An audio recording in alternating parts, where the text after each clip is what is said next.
Every morning the world starts quietly, one soft light at a time. Homes flicker awake, shops open. People take those first small steps into a brand new day. And in all of that ordinary movement, there's something kind of extraordinary. A moment worth noticing, a spark you feel before you even name it. Sometimes it's quiet, sometimes it's small, but kindness shows up right on time. And every morning we choose to show up with you so we can look for that spark together. Good morning. I'm Matt Roof, the Uncommon Kindness Guy, and this is Kindness Rising. Let's rise together.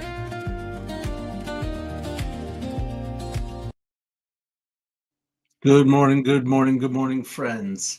And we are continuing our conversation. Welcome to Kindness Rising, 7:30 a.m. Eastern. We come here every day to wake up with a little hope, humanity, and heart. And today we are continuing our conversation about outrage versus serenity. Yesterday we unpacked this idea that outrage is fast and serenity is strategic. Outrage reacts and serenity responds. And today I want to continue that story because we ran out of time yesterday and there's more that deserves daylight. Welcome to Kindness Rising. Adam Holroyd, I am glad you are here with me this morning. Thank you so much. I hope you're staying warm. I don't know how far north the big storm that's coming is going to go, but it may catch you. We'll be talking about that a little later. And of course, Mike Sullivan, our West Coast ally from the San Diego area. Mike Sullivan, I appreciate you so much that you are here every day, every day. And that is just amazing, just like I do as well. So welcome in, welcome all. Get involved in the chat, say hello, happy Friday, all that jazz. But let's continue our little conversation here about outrage and why outrage feels powerful in the moment, but it doesn't build anything for the future. Yesterday, we talked a little bit about the chemistry, the brain chemistry of outrage, and today we're going to get into economics. The economics of outrage. Not necessarily the financial economics, although one might argue that is true too. But what does outrage steal from? There are three places where outrage steals from our lives. The first is attention, right? Just our pure attention, what's in our brains. Outrage hijacks your bandwidth. It makes it harder to think, to imagine, to plan, right? Maybe a quick burst of something, but to truly build something, outrage will not get you there. The next is relationships. Relationships get stolen from your outrage because it forces everything into binary choices, right? Absolutely. Is this person a friend or an enemy? Is it right or is it wrong? Am I part of the team or am I a target? That's what outrage does, as opposed to being open and nuanced and curious about things to reach for common understanding together. Right? Absolutely, Sully. Absolutely. Thanks. Zero sum binary. That's true. Absolutely. Don't, yeah. I'm not going to say don't. I was like, I almost got preachy there for a second. It's not up to me. I know I choose to live my life with a little bit more nuance, a little bit more understanding that life is a blend of things, not separately, not separate, not separate. And that the truth of the matter is we all as humans, and this is my take, we all as humans contain it all. We all have the capacity for the same feelings, for the same thoughts or similar thoughts, capacity for compassion, for understanding, for curiosity, to seek balance. We all have that everywhere, everyone, right? So that's what we want to lean into. Those are the things that make us the same as humans. And then we bring our thoughts and our ideas and our feelings, those uh, to the table, and we share them. We share them openly in a safe place, and that's what kindness rising is. And I hope we create more safe places for people. It's essential to our humanity that we have that safety together, and knowing that there are places where we belong. All right. Went a little long there on the second one, relationships, but how about time horizon? Certainly, outrage steals from our time horizon. Absolutely. There's actually research that stress shortens our time, right? It's our time preferences, right? Or where we focus our energy. Stressed brains choose now over later. And so outrage serves the moment, but serenity serves the future. So when our brains are stressed, we can only think about what's right in front of our face. And if it's always right in front of our face, we're never looking out to the future. Thank you for joining me here on Kindness Rising. I'm Matt Roof. I come here every weekday, 7:38 a.m. That's at 7:38, but also at 7:30 a.m. to bring you a little bit of hope, a little bit of wake up with good thoughts, to rise above the noise, to find balance, to find curiosity, to find kindness through our actions in our lives. Lately, the past couple of weeks now, we've been focused on this text, or at least the concepts. I've read some text along the way, absolutely. James Allen, As a Man Thinketh. We'll do a little summary here in a little bit about those thoughts, about what it's about, but we've been focused lately on that final chapter, which is the serenity that comes when our thoughts lead us. Well, when we have our vision, and then we have our thoughts.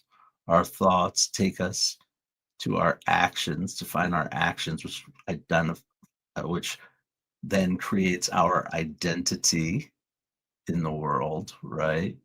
And when that identity is known and true and centered, whatever it might be, that people in the world becomes a lot easier to deal with in life. And ultimately, that helps us to achieve that kind of serenity. Good morning, Roseanne Roof, mother. Glad to see you here at 7:38 a.m. All right. Yeah. So anyway, and that's what we talk about here on Kindness Rising. And we've talked about the fact that we have our six strings, six strings, right? That outrage breaks. The first string is kindness, all kindness and everything. When we're outraged, our kindness is instantly suspended. There's no capacity for kindness when there's outrage, for understanding that there's another human being on the other side of the table, and that we are more the same than we are different. Your balance becomes completely destabilized when you are so focused on one thing. You can't focus on just one thing and be outraged about it all the time. All the other aspects of life, all the facets of life that we are, become destabilized, they atrophy. So outrage totally disrupts balance. Curiosity is our third string, and outrage absolutely interrupts curiosity. It may feel like it's safe because it's certainty. If you're so certain about something, that feels safe, and I can latch onto that, and you're not. It makes you other, right? but curiosity, which allows us to grow, to innovate, to connect as human beings, that's not so certain. There's a risk in it. But that risk is what moves us forward. And of course, action. Action is another one of our strings. Action becomes impulse and sometimes regret from those actions or recognition that those actions perhaps were not the most effective way to accomplish the vision.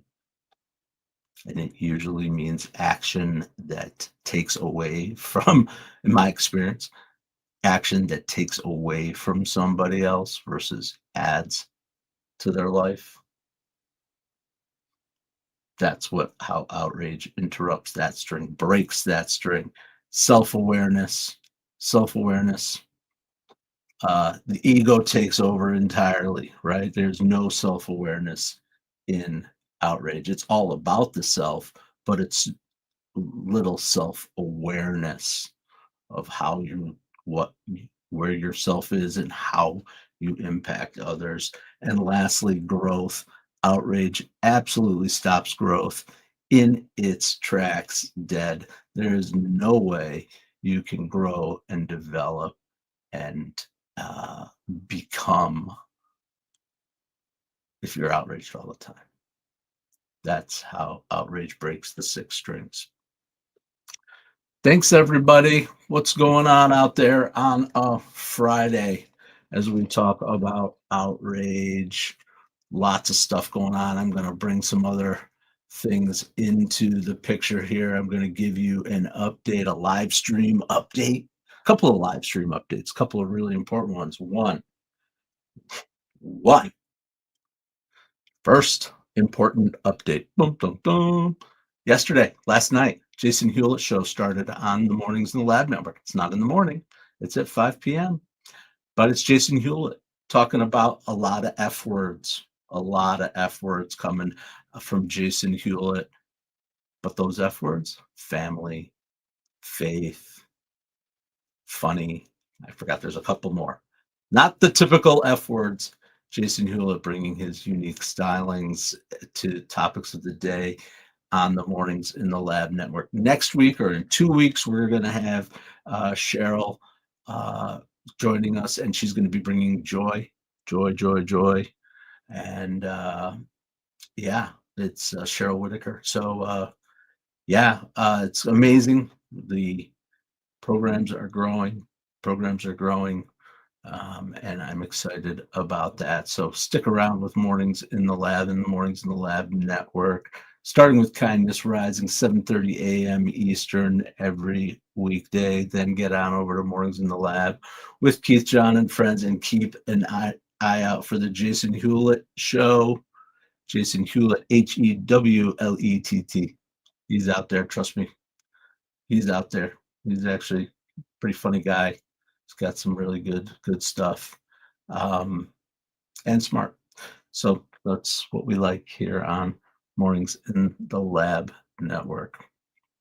So that was one live stream update. What's really happening in the network, and we want people to join us, join our shows, get involved in the chat, say hello, introduce yourself, all those things.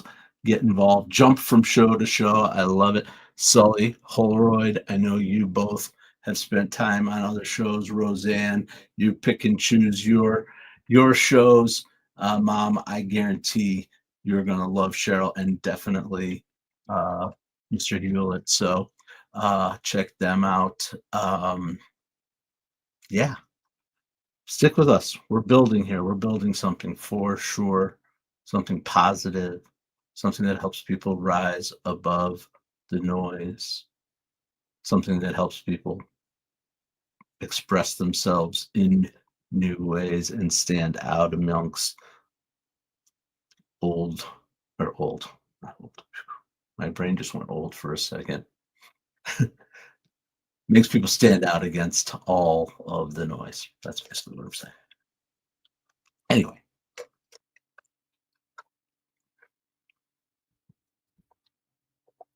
Absolutely. Mike Sullivan, Did you have an eye on my script today?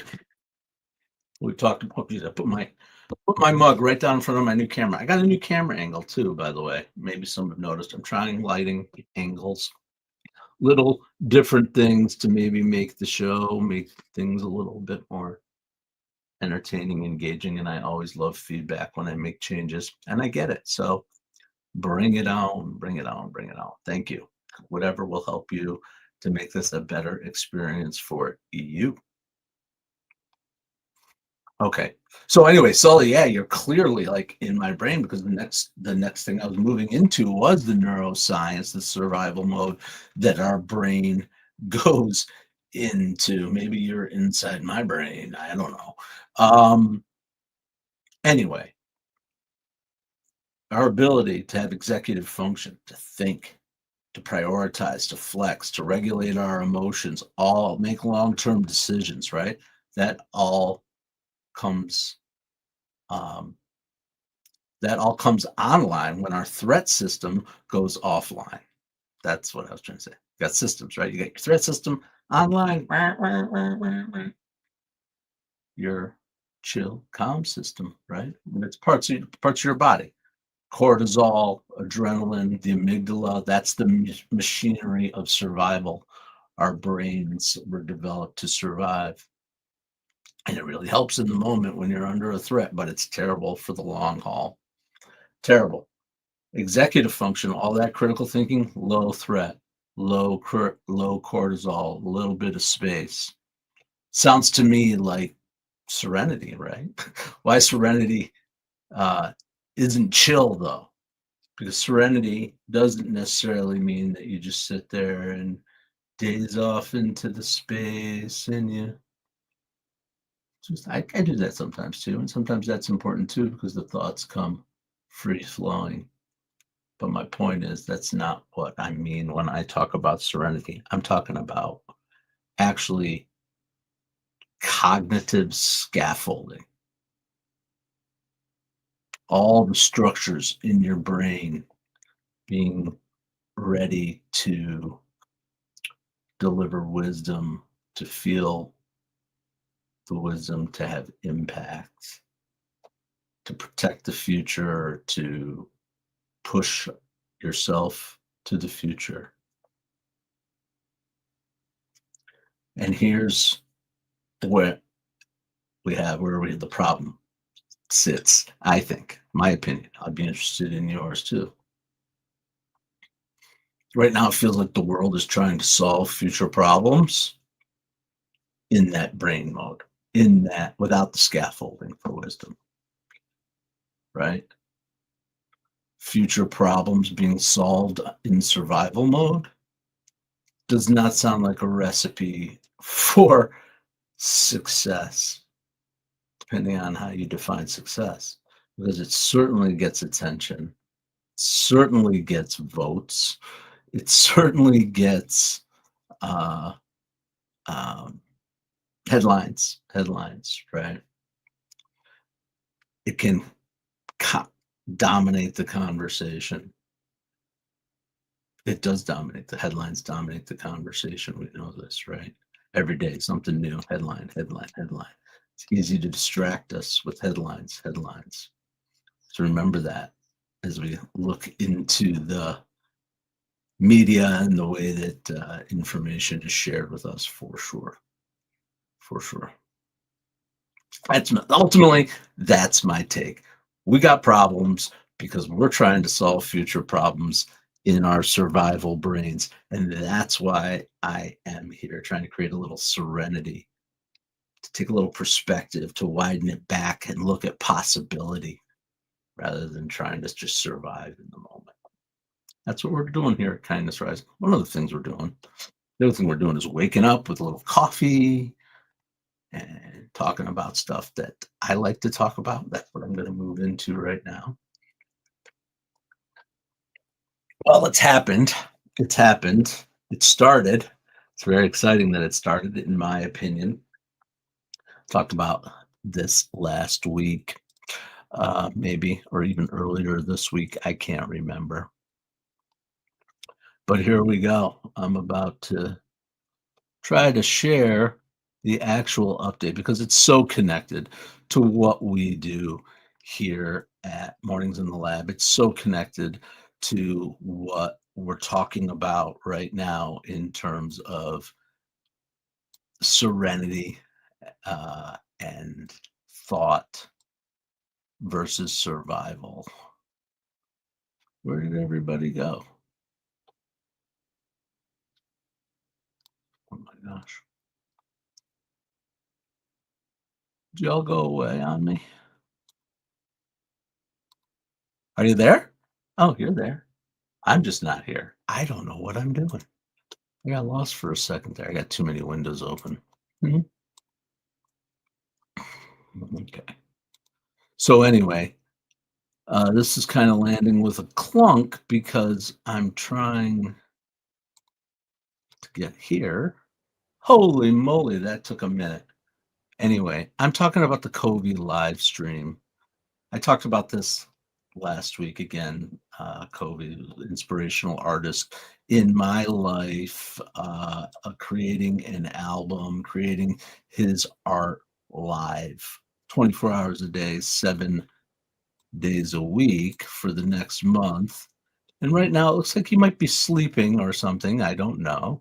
But there's not a whole lot of action on the screen, but you can see what's going on. He's got 5 cameras set up in the woods.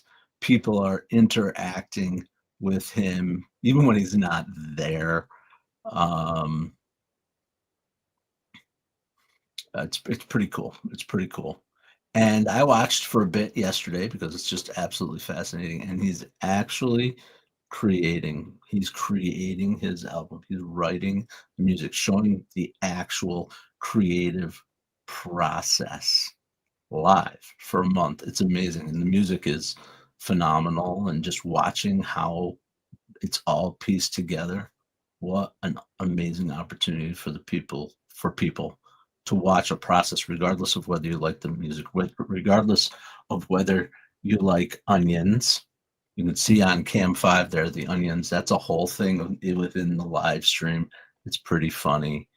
Uh, just a lot of fun out there. A lot of people connecting to each other through this. Pretty cool. And obviously, to me, it's just the definition of what we're creating here: serenity and connection, solitude and community, craft with transparency, right? He's showing his full vulnerability without spectacle. He's leading without hype. Like there's times when he's not actually creating and just connecting with the community and playing games and laughing and interacting and showing his stuff and talk. I mean, it's pretty incredible, right? But so what we're talking about here really is process leadership. He's showing us the process. That's pretty rare and it's risky, uh, but it's so human. And it's been inspiring for me, even in the one day that he's been doing. It's definitely not perfect, but it is honest. It's really honest. So I highly recommend, even just for the interest of the process, check it out. Check him out. At Kobe Sucks, SUX, which is obviously ironic. But yeah. Okay. Enough with Kobe, I think. The circus continues, right? When I do this, I'm just going to start going. That's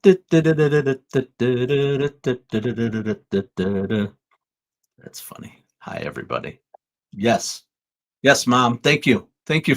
You guys are like writing the show for me now and stuff. Whatever. That's all right. That's all right. Absolutely. We're talking about the storm here. How can we not talk about this particular storm? Right? It's coming. It's coming, man. Heavy snow, ice, dangerous cold. The South, who are not necessarily in the US, prepared for this type of stuff all the time, uh, are are getting ready. Are getting ready. Absolutely.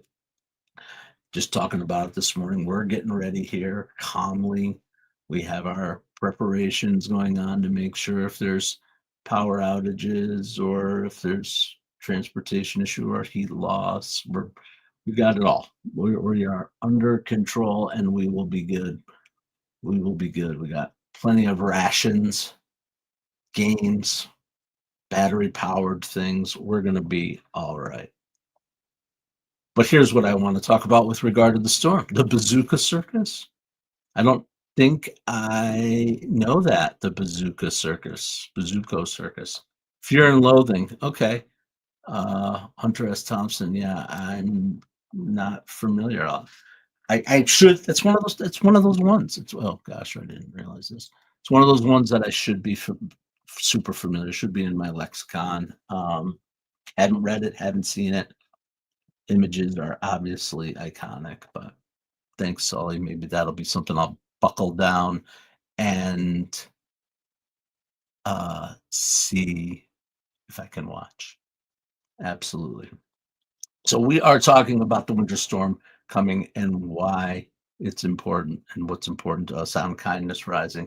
And I'm going to say it just reminds us to practice our kindness in motion. First of all, be kind to yourself, right? Practice some serenity in action, prepare calmly. We were just talking about going out to the grocery store tomorrow morning, and I'm like, can we go super early because I can't deal with the panic and the chaos. We're going to be okay, people. We've done this before, and we will do it again, and we'll prepare calmly, and we'll be together, and we'll have pictures, and we'll have memories, and I just want everybody to be safe. I want people to be kind to their families. You guys remember pandemic when we were all stuck inside with each other all the time? We might have a couple more days of that, and sometimes tensions run high, but we want to just make some simple plans, have some ideas of what you might want to do if you got a family that you're trying to keep connected and going. If the lights go out, if whatever happens, make some simple plans, have some things in your back pocket maybe. All right. Definitely be kind to our neighbors. We try to do that, check in, share the warmth, offer help. I've got a neighbor who's one of the most spectacular neighbors in the world in terms of snow. He actually loves snow blowing and gets a kick out of helping people. So it's awesome. But we always repay that, and we'll do the same, right? Share the warmth, offer help, whatever you can do. And lastly, be kind to your community. Be kind to your community. It's kind of late now for this one, but I just saw a message that we're in another period of blood supplies being low. This happens up and down, right? Red Cross is asking for blood donations. And so maybe, I don't know, might be a last minute thing for you to do before you head out into the storm, because who knows what's going to happen. But yeah, severe weather has a way of kind of waking us up, stripping our life down to the essentials, and you can do that with serenity, with warmth, with connection, with preparation and empathy. Absolutely. Well, I can't believe we blew through a full half an hour here together. Roseanne, Sully, Cricket Outdoors, I didn't see you there. Welcome in. I'm glad you are here. And yeah, keep coming back. So just remember this: serenity is your scaffolding, it's your future infrastructure. Outrage burns, serenity builds.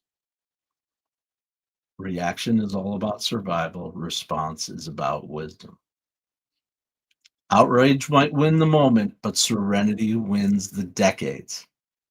So hang in there with your serenity, buckle down, get ready for the storm, support each other, be kind to yourself, be kind to your family, and as always, stay uncommon and stay kind.